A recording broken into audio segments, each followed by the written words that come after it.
Hey there, and welcome to the A.D.K Rock and Metal channel. I, of course, am Dave. There's no Andy or Kirk with me today. They are unfortunately tied up on other A.D.K duties, but joining me today is Chibi from the wonderful The Birthday Massacre.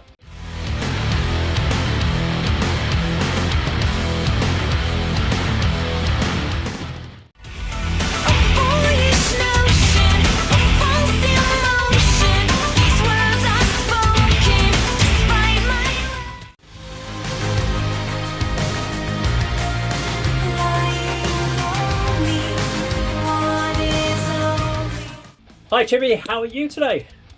I'm doing good. How are you? I am absolutely wonderful. I am so glad to actually have this opportunity to speak with you. We did say just before we started recording that I've been dying to do this interview for easily over 18 months now. We were trying to do it before your tour when you came over here at the end of 2022? Yeah, last year. Yeah. Last year's tour. So we were trying to sort it out then, but I think you were tied up with press at that point, and so we were having a nightmare trying to organise it through your PR. And I figured we'd wait until you all quietened down for a bit, and then we'd approach again, which is why we've managed to do it now. Awesome. Thank you so much for having me. Oh, it's great to have you here. We've done a few videos on the channel. We've talked about historically. So Blue, In the Dark is definitely two of the ones that we've done more recently. And it's always been such an interesting discussion topic between myself, Andy, and Kirk.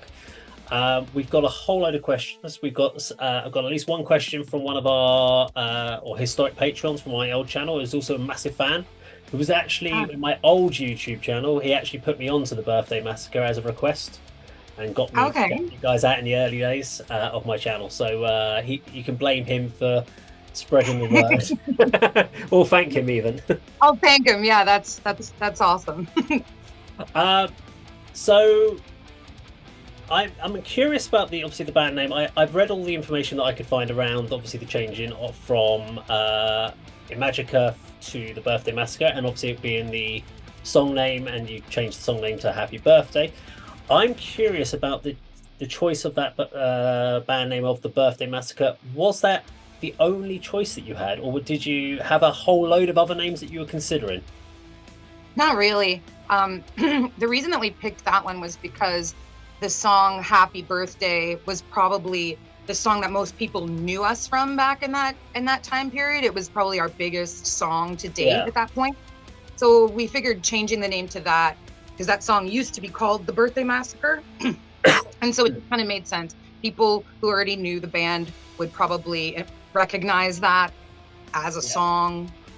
Yeah, it just felt, and it also like Birthday and Massacre together just kind of represented this sort of sound we were going for, kind of the pop and dark and mixture of that. So it worked out good. We did not have a big list of other names at all. Like it just sort of sat to me when I sort of read about it. I was thinking, was it just literally like, that one will do, that will be good, that kind of feels right?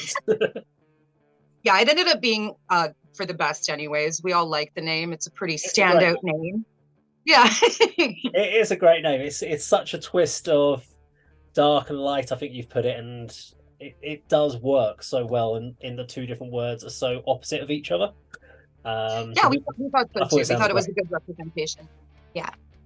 So I was noticing going through obviously the albums, you have this very distinct color scheme, so the violet scheme, and I was trying to understand when I was doing a little bit of research for this interview. I was like, why are they all looking, the albums, they're very consistent, they've got very storytelling imagery on them, and I was trying to sort of deep dive, and I saw this color scheme, and I read up about this color theory, which is not something I'd ever heard of before.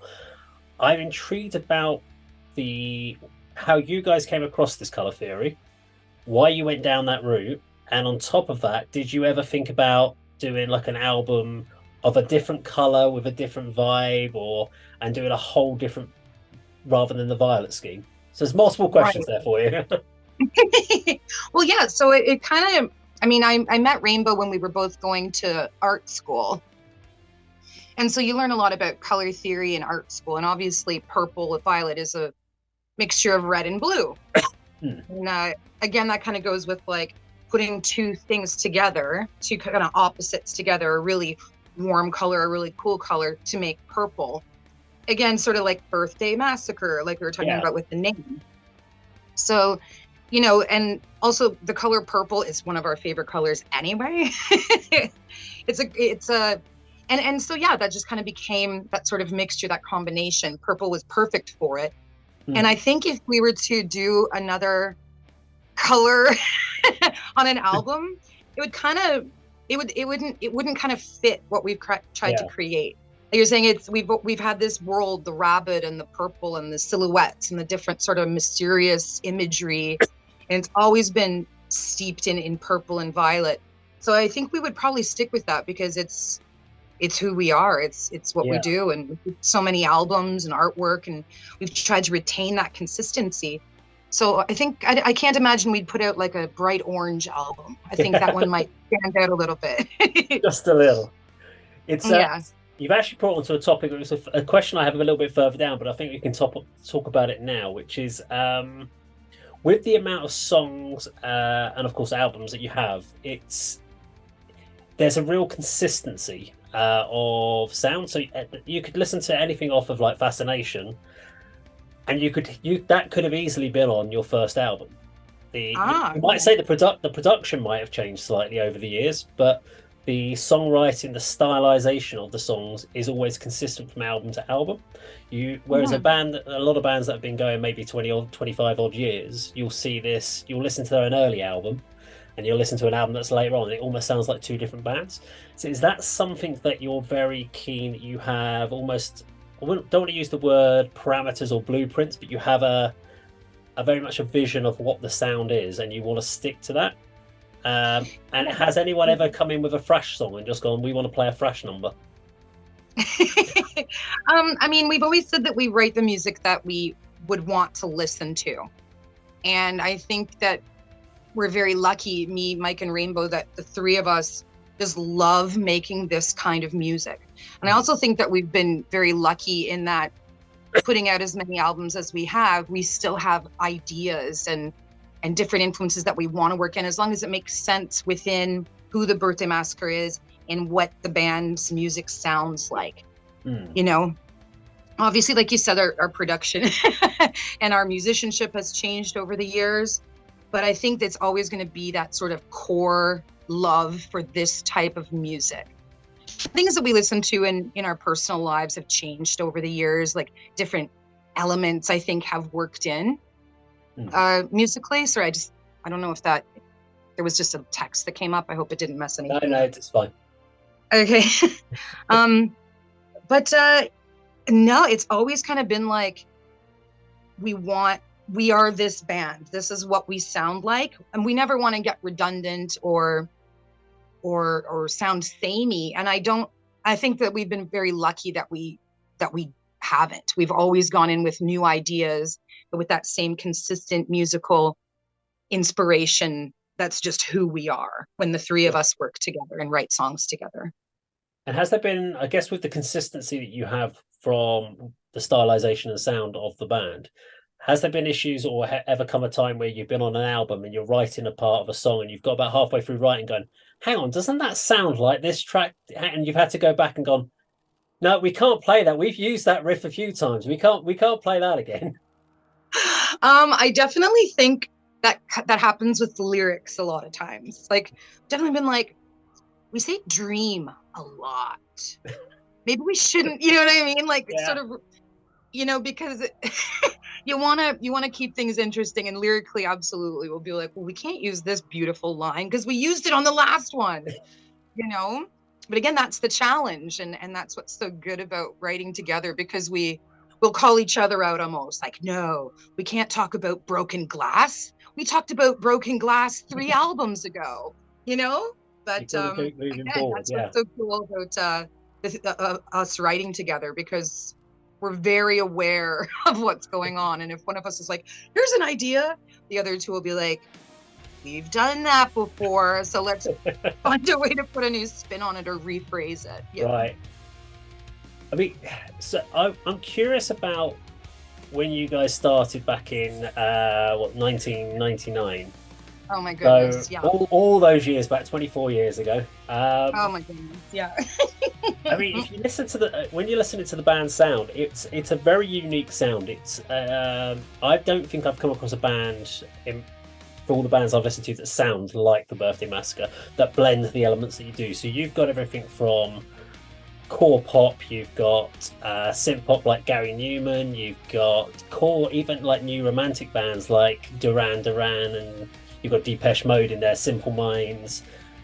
But you also hear elements of the new metal format that was coming through with bands like Korn and Orgy in there, and you can really Yeah. hear this real interesting mix of bands. Right. Was Right. this something that when you started you were like, this is the style that we're going for, or was it a case that you all went in a studio and you were like, let's see what comes out, and this is the style that came out of it? Was it planned, or was it just organic? No, it was absolutely organic. We all listened to different types of music, but at the end of the day, we loved new metal. We loved synth pop. We loved sort of the 80s, retro industrial music. So those were all things that we liked anyways, going in, all three of us. So when we started writing, it just kind of happened that way, because that's, like I said, it's the type of music that we'd want to hear.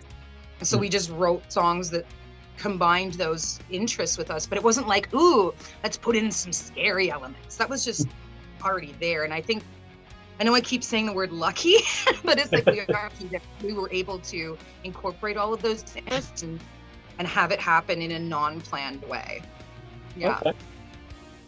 So from a visual and also from a storytelling point of view, the band is incredibly theatrical or it comes across as very theatrical. I love the videos.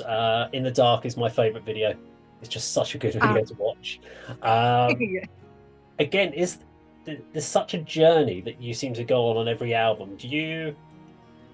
Was that again something you thought about at the beginning when you did the first sort of album, that you wanted it to be a very theatrical storytelling element, and then on each album, do you have a plan for each album at the start of what you're trying to tell on that album?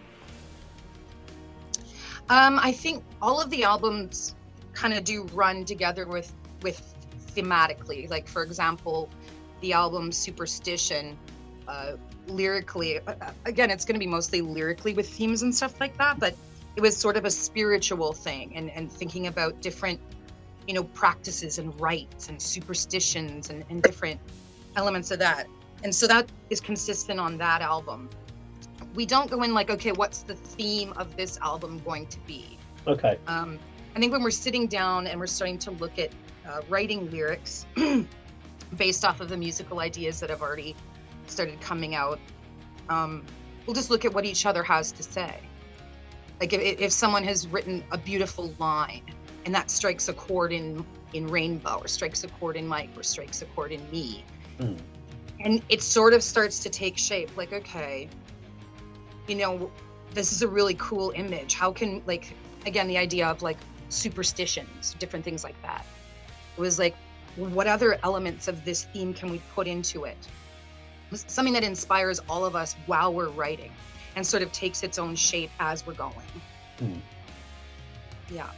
So I'm curious about band comparisons, I suppose is probably the best way to put it. So back in 2005, we had a massive push of a female-fronted goth metal band called Evanescence. They dropped their album Fallen, and suddenly goth rock suddenly got pushed to the forefront and was the biggest, most popular thing. Now, obviously, you guys had already been going for 6 years at this point, so you were already established out on the scene doing your thing. Was there this is a two-part question. One, was there a thought in your mind at that point to suddenly jump on the bandwagon of going, hang on, this is a really popular sound with this female-fronted new metal goth look. Should we do something along that line and tweak our sound to become more in tune with it? And two, did you get any natural people moving across and finding your band because of bands like Evanescence getting that publicity? I don't really know. I mean, obviously Evanescence is huge and they sound very different than us. And no, we didn't ever change what we were doing musically in order to appeal to a more wide audience, because that wouldn't have felt authentic and we probably would have failed. You know what I mean? Because that's just not the type of music that we write. Amy Lee has a very operatic, beautiful voice, you know. I don't sing like her. I think the comparisons will always be made when, especially back then, when it was like, if there's a girl in your band and she's got black hair, oh, you know, it's Amy Lee and you're this type of band, but we weren't, right? We just weren't.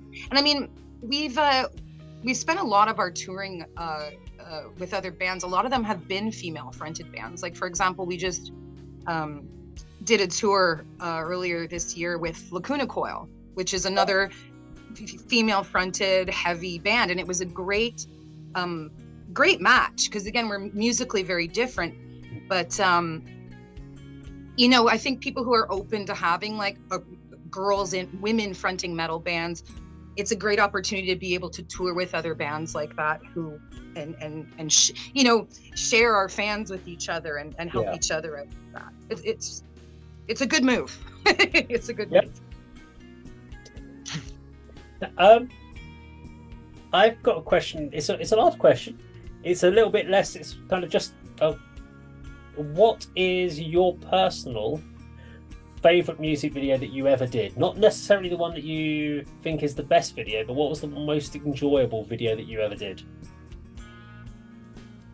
Oh gosh, and I why? like them all different things.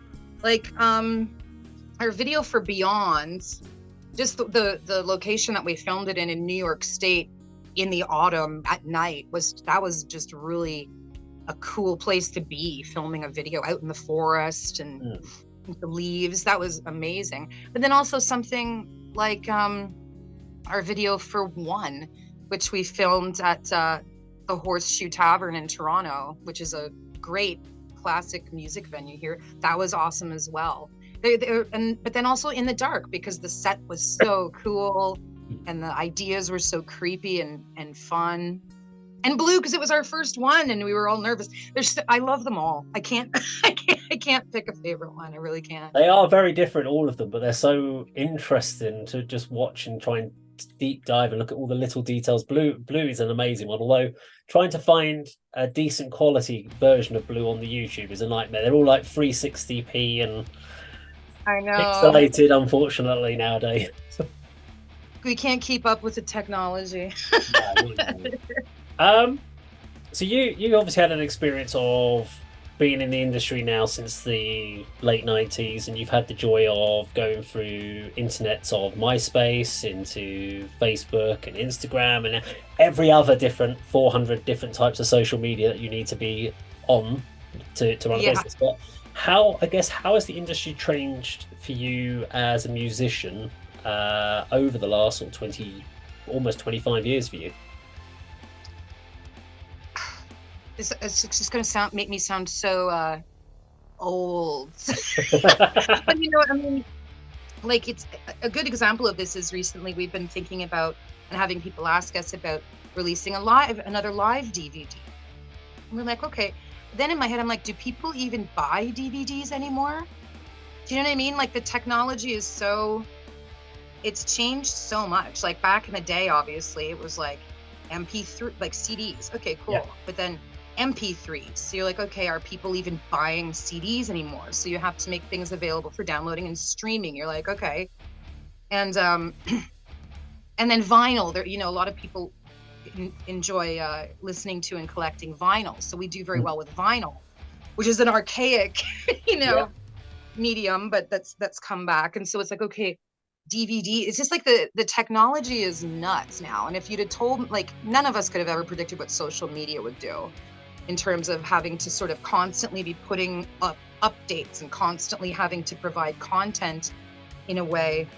And it's just, I know I'm like dating myself here. I prefer the term mature than old, but I just, you know, it's a lot to keep up with. And it's certainly a far cry from message boards back in the day and MySpace and stuff. It's just like constantly, you know, and I see some bands that are constantly updating and constantly putting things up. I'm like, how do you have this much to say? Yeah. Like, you know what I mean? Like, it's a full-time job, isn't it? Just to stay on top of it all. Exactly. And I feel like if you are going to update something or post something, I want it to be something important. And sadly, my life's just not that interesting. So I'm sure it is. not really. So that becomes the challenge of like, if we're constantly supposed to be communicating and updating, I just want to have something interesting to say. Yeah. And I don't really know, you know, I don't know. I mean, how has, I guess, you're probably going to tell me exactly the same as most bands and so forth that we interview and talk to is, but how has streaming impacted you as a band? Yeah, I mean, obviously, it's completely changed the music industry, and I'm sure that's what other people have Yeah. told you, and we all kind of do fundamentally know that. We're happy that our fan base really, really, really likes us and really cares about us and supports us and buys albums and buys vinyl and buys merch. But when it comes down to it, I mean, if you want to make decent money, it's in touring now, and it's in merch sales and getting out there and performing, which is also quite expensive. It's a struggle, right? It's a struggle, but it's a fun struggle. There's definitely, you know, worse things in the world than planning a tour. Yeah. Wait, do you feel that there is, apart from like bands like the big bands like Metallica and Nightwish and some of those sort of bands, can a musician nowadays be just a musician and still earn a living? If you're not one of the big ones, it would be incredibly difficult to do so. Mm. We do good on our sales. We do good with royalties. We've been with our label Metropolis for many years, and they've been really, really good to us and really supportive. But no, if you're like a mid-level band, it's not really. You're not going to be able to buy a house. You know what I mean? Like there's a very big divide between the super successful bands that make millions and millions and will always be comfortable, and then a band that's you have to work. You have to work really, really hard, and you're not going to be able to buy a Malibu mansion. No. So I have noticed in recent years, and especially in the last maybe 2 or 3 years, the amount of musicians that are now playing in more than one band. So they will go out and they'll tour with their band, and then there'll be a guitarist for another band, and they'll go out and tour with that band, so that they're constantly working. And this seems to be becoming a common thing that bands are doing. That if they can stay out on the road and they can earn money from playing live, because that's the only way they can do it. They have to be on the road for 40 odd weeks of the year just to make sure that they're earning a living. Otherwise, that's it. That's 100% right. I mean, like we're saying, you can make good money from touring. If touring makes sense for you, that's the way to do it. And you're right. I know a lot of people who are in multiple bands and they are out on the road, and they do it because they love it too. I mean, like, when you go out on tour and you come back home after, you're kind of like, well, what do I do now? And the urge to go out again can be quite strong. So I think that makes sense. Like touring with different bands and doing what you love and just kind of working very hard at that. One of the things that has come up quite a lot recently has been the amount of costs that are involved. There's been a lot of different people on different YouTube channels have been talking about with different bands about how much it costs to go out on the road. Tour bus costs have gone up, especially since COVID, with the tour bus companies obviously trying to get all their money back from what they lost from those tours. But the biggest one that we've heard, even here in the UK, has been the venues and their merch cuts. So that's been a very hot topic with a lot of the bands in the UK are either refusing to sell merch at venues and saying, well, no, we'll just push it online and we're not going to sell because it's just not worth it for us anymore to get all that stock there. What's your kind of take on the understanding of merch, or how do you guys feel about this whole thing? I mean, venues taking a cut of your merch is a thing that happens and has always happened quite a bit. A lot of venues don't do it. In my experience, most venues still don't do it.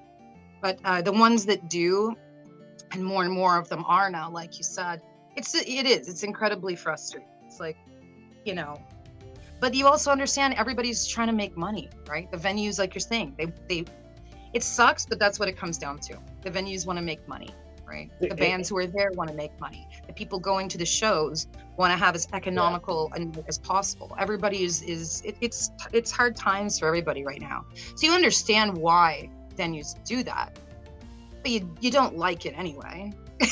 you know, it's kind of a no-win situation for everybody. It's a strange one because it's something that's been going on since when the music industry was still very much CDs and tapes.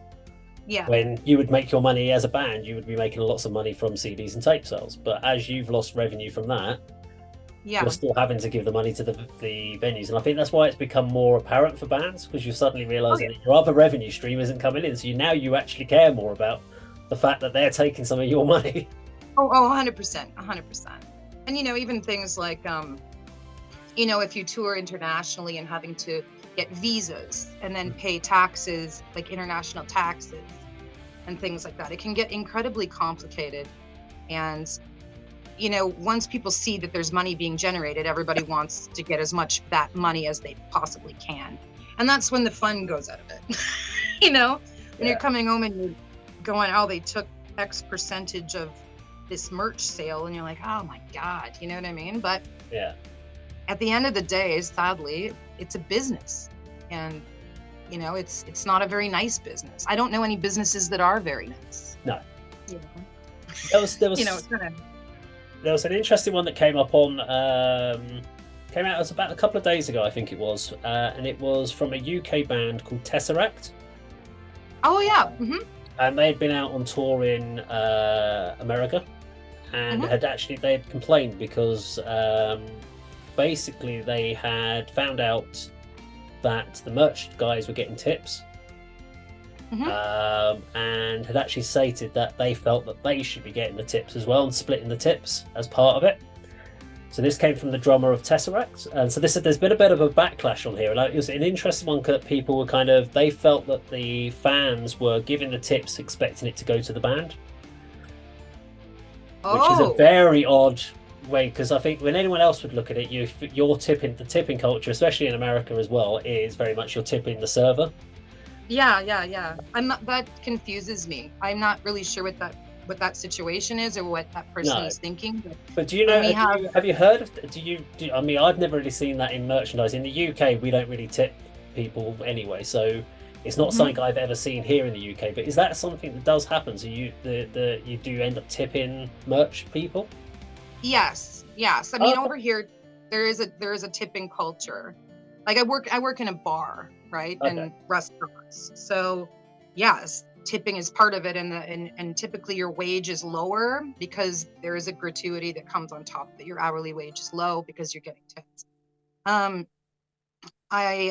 I mean, when we go out, we have a merch person with us, and they're part of our crew, and they, in my opinion, doing merch is probably the most hectic job, because you're in the venue all day counting merch out, then you're in the venue for the entire show until loadout. So the tips would be part of balancing.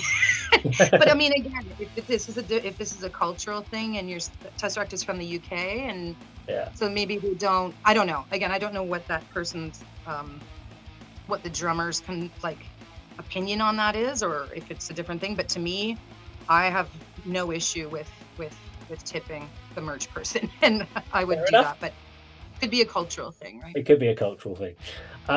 We have a question here from Mike, who is one of our Patreons, and obviously he's had multiple pictures with you and the rest of the guys, so he sent them over to me.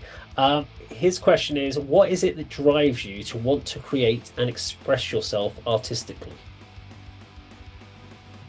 Oh gosh, I don't know. I've always I've always liked art. I've always liked music. I've always liked writing. I was that way when I was a kid. I've always felt kind of insecure about that because I'm not a very public person, believe it or not. And I think working with these guys and seeing what we've been able to create over the years has made me so proud of us. And the fact that anything that I've written or said or communicated has meant something to someone else is You know, if we're doing stuff and people like it, that's such a motivation. If you feel like you've helped someone or someone can relate to what you've said, and been able to sort of carve a little niche in the world of people that appreciate the stuff that you want to say and like it. That's a really fulfilling feeling. And being able to do it with people that you love, you know, your bandmates, is also incredibly satisfying. It feels good.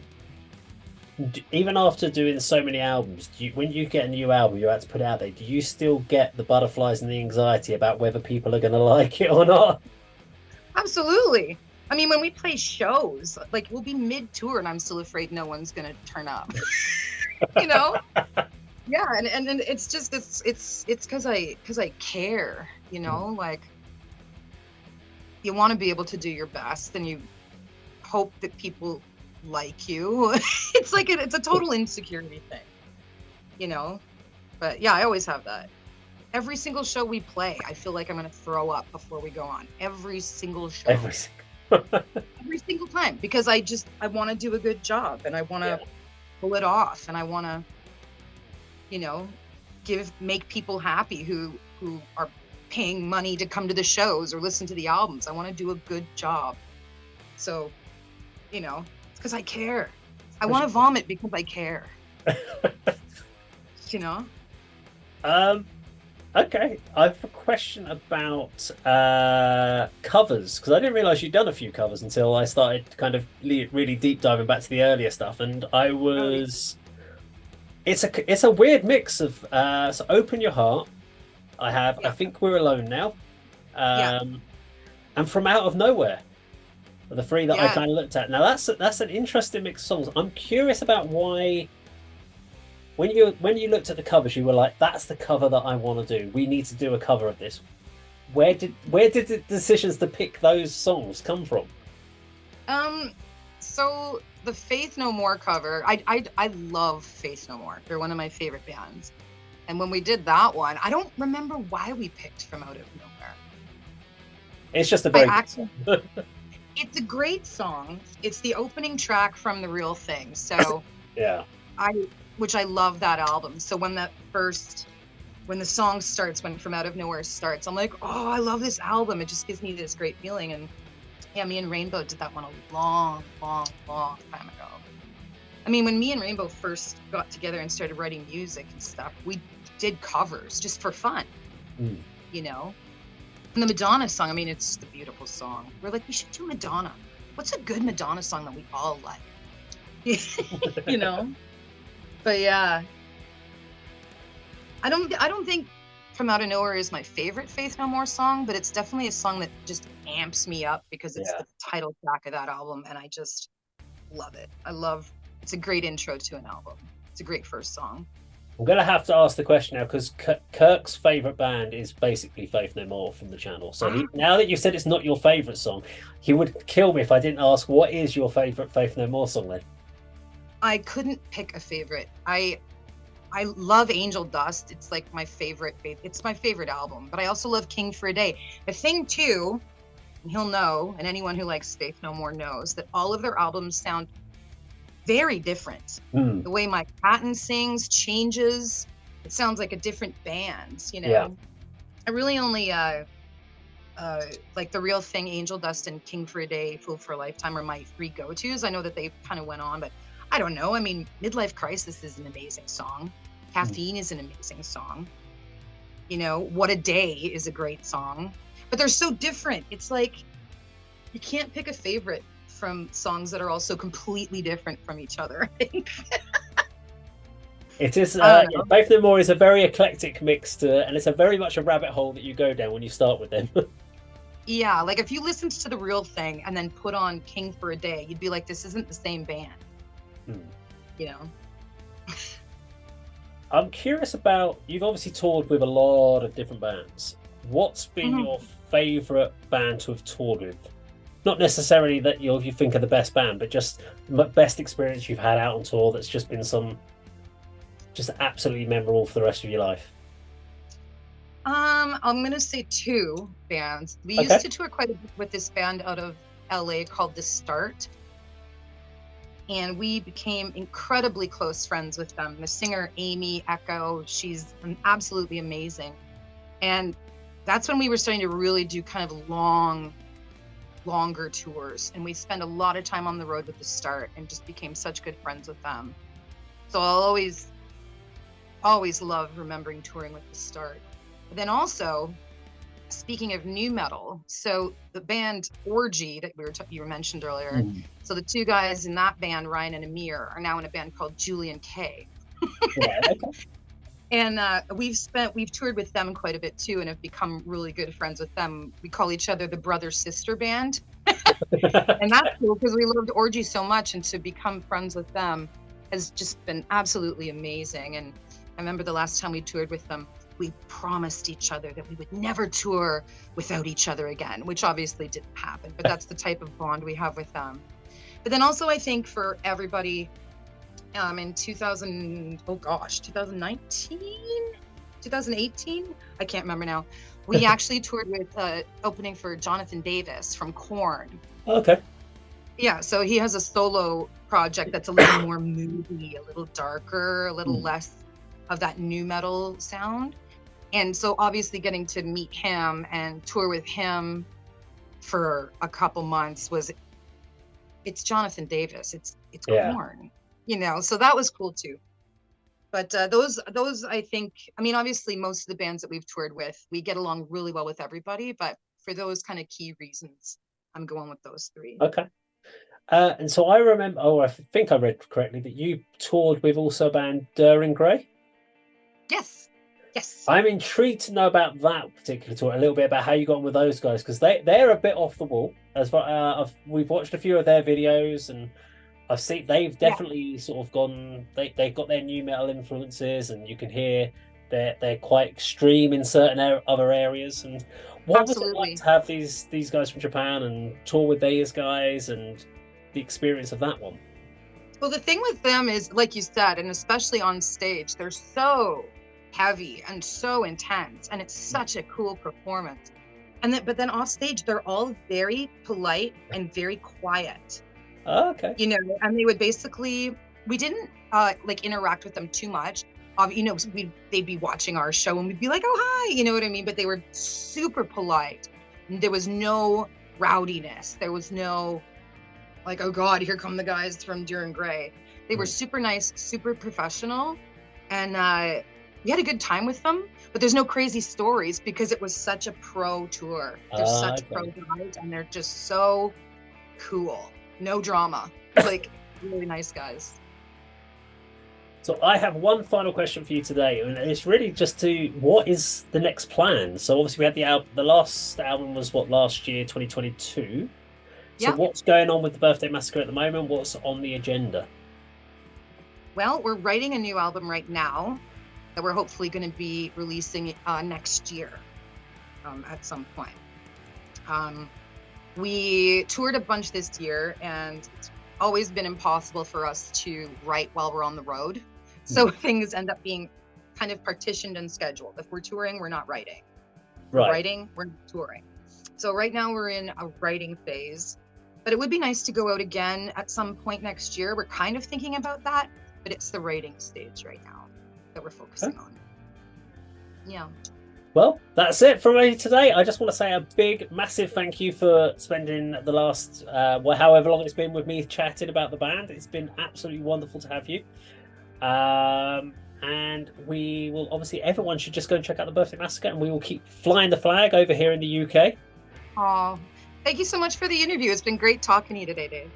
Thank you very much. And everyone at home, please do like, share, and subscribe. And we'll see you on another video sometime very soon. Bye. Bye.